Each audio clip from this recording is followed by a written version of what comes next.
За hi guys, энэ удаагийнхаа бичлэгээр бүгдээрээ фигур үйлдвэрлэгчдийн талаар ярилцсан. Тэгээ бүгдийг ингээд товчхон нэг бичлэгэн дээр оруулах юм уу гэж бодсноо арай урт байх болов гэж бодоод тусаар нь одоо салгаж бичлэг хийгэр болсон.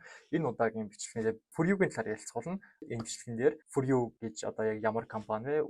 Түүх товчхон танилцуулаад Furyu ямар лайн буюу ямар төрлийн фигурууд гаргадаг вэ? Тэдний үнийн хувьд ямар байдаг вэ? За мөн бусад компани бусад фигуруудтай харьцуулбал давуу болон сул тал юу байгаа вэ? Миний та нарт санал болгох Furyu-гийн ямар фигур, ямар лайны фигурууд байна вэ? Тэр талаар ярилцгаалаа. Furyu гэж яг ямар компани, ямар үйл ажиллагаа явуулдаг вэ? За би нэрнээс нь эхлэе гэж бодлоо. Furyu гэдэг нэр нь болохоор Япон үгэнд голчлаад орчуулах юм бол гоо зүйн aesthetic гэж ярьдаг шүү дээ. Гоо зүйд одоо дурлах те энийг болохоор шүлэг, уран зохиол, тийм цэцэгт хүрээлэн ч юм уу, уран зураг энэ төр дээр айгүйх ашигладаг тийм гоо зүйнтэй мэдрэмжийг ер нь бол илэрхийлдэг тийм утгатай үг юм байлээ. Би бас гүйцэд бүрэн тайлбарлаагүй байж магадгүй өөртөө харж үзэж болно. Furyu болохоор 2007 онд анх үйл ажиллагаагаа эхэлсэн. Хамгийн анхны үйл ажиллагаагаа эхэлсэн чиглэл нь болохоор photo booth, arcade, claw machine буюу бид эдийн мэддгээр кино театруудад байд савар яваад тэрийг удирдаад тоглоомоо аваад хожддог шүү дээ. Тийм тоглоомуудыг arcade тоглоомуудыг ер нь анх хийж эхэлсэн гэсэн үг. Мөн фото буф буюу ингээд дотор нь ороод зураг хавуулдаг.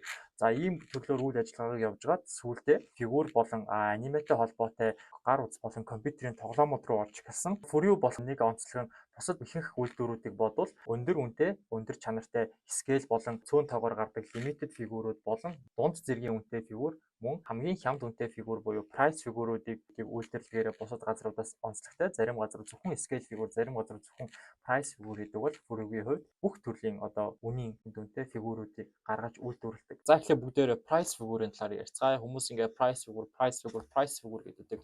Price фигур гэж яг юу юм бэ гэдгийг товчхон тайлбарлаад өгье. Ер нь бол шууд орчуулбал шагналын фигур. Яагаад вэ гэх юм бол энэ фигуруудыг ингээд Японд бол arcade машин буюу тийм нөгөө тоглоомнуудаас хожиж шагналт нь авах боломжтой фигурууд байдаг. За Furyu-гийн одоо бидний хамгийн сайн мэдих price фигуруудын жишээ гэх юм бол noodle stopper байдаг. Noodle stopper буюу дандаа сууж байгаа загварын фигурууд. За мөн энгийн price фигурууд бас гаргадаг гэсэн үг. Хамгийн их байдаг нь Demon Slayer болон Jujutsu Kaisen бол Монголд айгүй их харагддаг.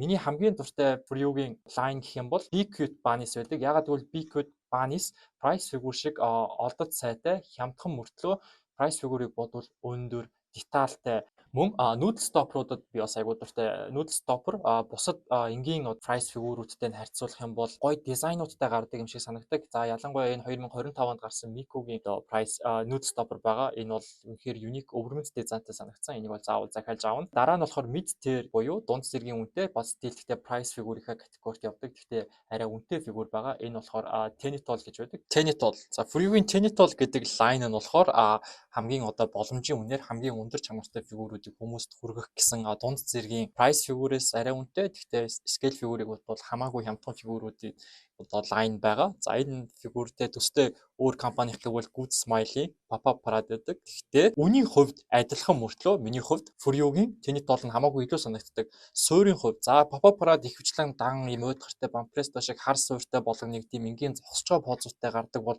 Furyu-гийн Tenitol-ийн хувьд суурьуд нь арай илүү ядчил нэг юм тэр тухайн сцентэй таарсан өнгө загвар арай өөр төрлийн хэлбэртэй. За мөн позууд нь хамаагүй илүү сонирхолтой динамик хөдөлгөөн хийж байгаа гардаг.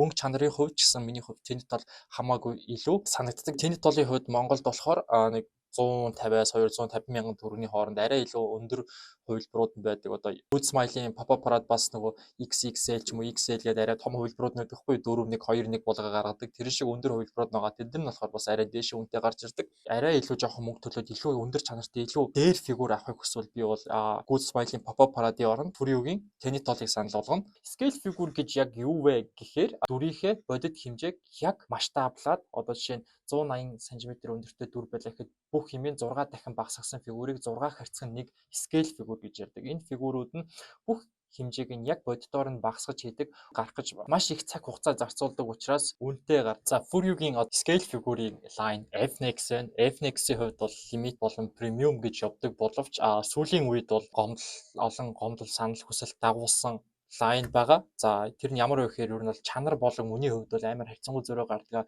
Чанаргүй муу хийцтэй, муу поцтой мөртлөө үнэн стил нэмэгцээр байдаг. Айгу өндөр үнэтэй гардаг гэдэг. За жишээлбэл энэ Chainsaw Man-ы Power болон Makima-гийн фигюр байна. За энэ фигюр болохоор 49,100 йенээр гарч исэн. 13.5 см өндөртэй, нэгийг харьцах нь 7 scale фигюр байгаа. За энэ scale фигюрийн хувьд референс авсан зураг нь нэх гоё арт биш. Тиймээд энэ уйтгартай ягаан суур ямар ч сүүдэр ийм текстур байхгүй, нэг тийм цулгуун өнгөтэй. Яг за прайс биш юм аа гэхэд pop-up project шиг харагдахаар фигюр. Тэгсэн мөртлөө айгүй өндөр үн зарсан. За дараа нь болохоор Bonjo Stray Dogs-ийн combo 2 фигюр гарсан. За энэ хоёр фигюрийн поз бол бүр ярих юмгүй. Энээс хамаагүй дээр поз, хамаагүй өөр арт аваад хийх боломжтой байсан. Мөн адил ямар ч тийм shade байхгүй, тийм уйтгартай. Энэ суур нь яг өмнөх фигюрыг бодвол дээр суур байна л да. Гэхдээ энээс хамаагүй бас дээрээр хийж болох байсан. Накахарагийн фигюрийн хувьд болохоор поз нь бүр юу хийж байгаа, ямар үйлдэлтэй поз юм те, ингээд өгцөө хойш нь цаваад байгаа юм уу? Энэ фигюр бол үнэхээр мэдхгүй.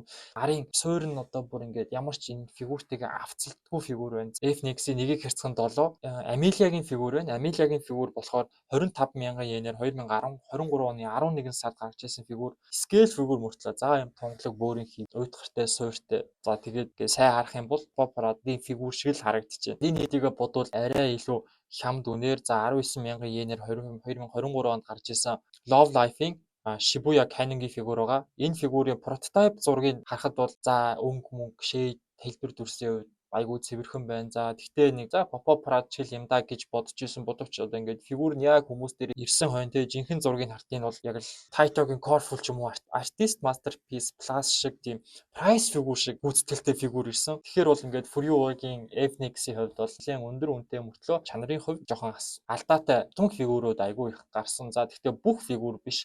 Энэ одоо Рэм байд юм уу, энэ Мику байд юм уу, энэ мэтчлэн сайн фигюрүүд бол байгаа. Тэгтээ энийг одоо ингээд тогтмол ингээд бүх фигюрүүдээ сайн чанартай үндэнд дүүцэх үзүүл гаргаж ерөөсө чадахгүй байгаа. Тийм бол FNX-ийн фигюрүүд харангуйтаа хэсэг хугацааны дараа Ami гэх ч юм уу сайтууд дээр айгүй хямдардаг 30, 40, 50, 60% ингээд хямдраа явчихдаг. Ягаад бол хүмүүс ерөөсөө авахгүй ингээд хадгалагдаад байгаад байгаа учраас FNX-ийн хувьд бол ийм байна. Энэ удаагийн бичлэг маань энэ хүрээд дуусч байна. Та дараагийн бичлэгэн дээр ямар фигюрийн үйлдвэрлэгчийн талаар ярмаар байна, юуны талаар асуумаар байна. Комент хэсэгт үлдээгээрэй. Бичлэг маань таалагдсан бол лайк, тэгээд subscribe дарахаа бити мартаарай.